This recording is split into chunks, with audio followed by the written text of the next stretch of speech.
अस्सलामु अलैकुम रहमतुल्लाहि व बरकातुहू। एक बार फिर से स्वागत है तमाम दोस्तों का हमारे यूट्यूब चैनल हलाल स्टॉक 24 में।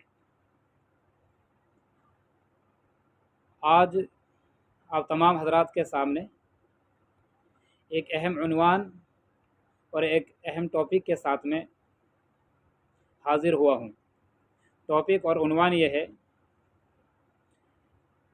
कि क्या इस्लाम की रोशनी में स्टॉक मार्केट में काम करना जायज़ है या नाजायज़ है, या दूसरे ज़बान में कहिए हलाल है या हराम है। ये बात इसलिए पेश आई कि हमारे बहुत सारे मिलने वाले साथी या बहुत सारे मुसलमान, दूसरे बिरादरान वतन की मैं बात नहीं कर रहा, क्योंकि उनके यहाँ काम करने का शौक़ और जो ज़ौक़ हुआ करता है, तो इस वजह से और उनके लिए कोई कैद व बंद भी नहीं होती, वो हर काम को कर गुज़रते हैं। लेकिन हमारे अंदर एक ये बड़ी कमी पाई जाती है कि अव्वल तो काम करते नहीं हैं, और अगर कोई काम करता है तो उसके ऊपर बहुत सारे एतराज़ात सामने आ जाते हैं। उन्हीं में से एक एतराज़ ये भी है कि अगर कोई आदमी किसी को स्टॉक मार्केट में या शेयर मार्केट में काम करते हुए पाता है तो फ़ौरन वो उसके लिए मुफ्ती बन जाता है और उसको फ़ौरन टोक लेता है, बग़ैर तहक़ीक़ के, बग़ैर किताब पढ़े हुए, बग़ैर उलमा के मशवरे के, कि जी ये शेयर मार्केट तो एक जुआ है, एक सट्टा है, इसके अंदर आदमी को काम नहीं करना चाहिए। या अगर कोई ज़्यादा ही अपने आप को स्मार्ट समझता है तो वो यूँ कहने लग जाता है कि शेयर मार्केट के अंदर तो इंसान सिर्फ अपने पैसों को गंवा सकता है, कभी भी एक भी रुपये इससे कमा नहीं सकता है।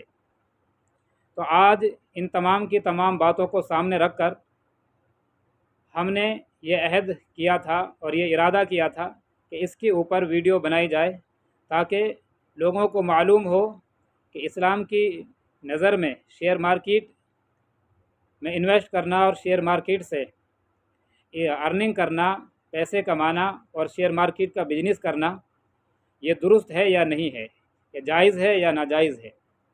तो चलिए हम शुरू करते हैं कि किस तरीके से शेयर मार्केट के अंदर काम करना है। ये गुज़िश्ता वीडियो में हमने आपके लिए बता दिया था कि शेयर मार्केट क्या है। इसके अंदर हमें बताना है कि किन स्टॉक के अंदर और किन कंपनियों के अंदर इंसान आदमी काम कर सकता है और किन से आपको बचना चाहिए। अब हमारे बहुत सारे बिरादरान वतन जो हैं वो इसके ऊपर एतराज़ भी करते हैं, अरे ये तो हर चीज़ में ही हलाल और हराम को देखने लग गए। मैं उनकी याददाश्त को बढ़ाने के लिए कहता हूँ कि यहाँ पर भी जो ज़्यादातर कंपनियाँ हैं वो आप ही लोगों की हैं, मुसलमानों की उनमें बहुत ही कम हैं। तो इससे भी तो आप लोगों को ही फ़ायदा होगा अगर वो हमारे ज़रिए से हमारे अपने आदमी उन कंपनियों के अंदर इन्वेस्ट करेंगे तो कंपनियों को फ़ायदा होगा, और कंपनियों को फ़ायदा होगा तो जो कंपनी के मैनेजमेंट है या कंपनी के जो प्रमोटर हैं या कंपनी के जो चेयरमैन वगैरह हैं या कंपनी को चलाने वाले कंपनी के जो मालिक हैं, उन तमाम को फ़ायदा होगा। इसलिए इस ख़याल को अपने जहन से निकाल दीजिए। चलिए आगे बढ़ते हैं।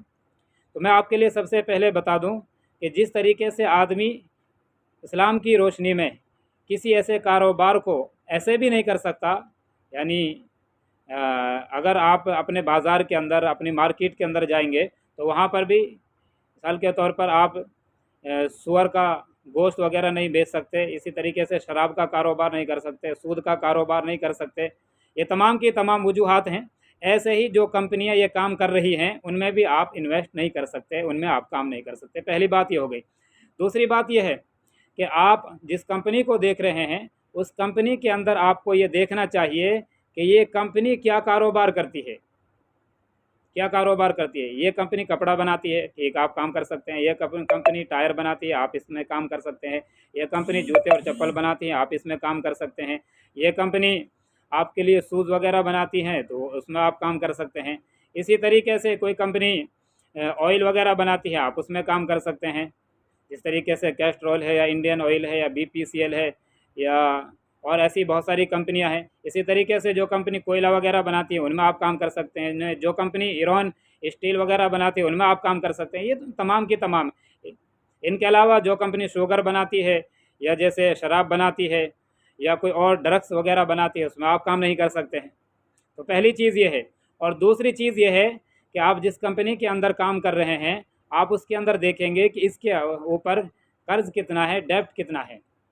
अगर वो 0.33% है या उससे ज़्यादा है तो ऐसी कंपनी में आप काम नहीं कर सकते। और इससे अगर कम है, 0.33% से अगर कम है तो उस कंपनी में आप काम कर सकते हैं। तो ये तमाम की तमाम चीज़ें हैं, इनको अगर सामने रखकर आदमी काम करेगा तो आपके लिए उससे अर्निंग करना और उससे कमाई करना बिल्कुल जायज़ हो जाएगा, 100% जायज़ हो जाएगा। एक बात यह है। और दूसरी बात यह है कि आप ये भी देखेंगे कि कंपनी के जो एसिड्स हैं वो वजूद में आ गए हों। कहीं ऐसे ही ना हो कि वो सिर्फ लिक्विड की शक्ल में हों, क्योंकि कई बार ऐसा होता है कि कंपनी वजूद में आ जाती है लेकिन उस वो क्या बनाएगी और क्या काम करेगी अभी उसके एसिड जो है कि वो वजूद में नहीं आते हैं। तो इन तमाम की तमाम चीज़ों को भी सामने रखना है, क्योंकि उस दौरान में होगा क्या कि आप पैसे के बदले में पैसे खरीद रहे हैं और पैसे के बदले में पैसे खरीदना या पैसे के बदले में पैसों को बेचना ये आपके लिए जायज़ नहीं है जब तक कि उसकी जो एसिड्स हैं वो वजूद में नहीं आ जाएंगे। इस चीज़ का आपको ख्याल रखना है। तो इन तमाम की तमाम चीज़ों को सामने रखकर अगर आप काम करेंगे तो आप शेयर मार्केट के अंदर जायज़ तरीके से अपने लिए अर्निंग हासिल कर सकते हैं। उम्मीद है कि आपको ये तमाम की तमाम बातें पसंद आई होंगी। मिलते हैं नेक्स्ट वीडियो के अंदर। अस्सलामु अलैकुम वरहमतुल्लाह।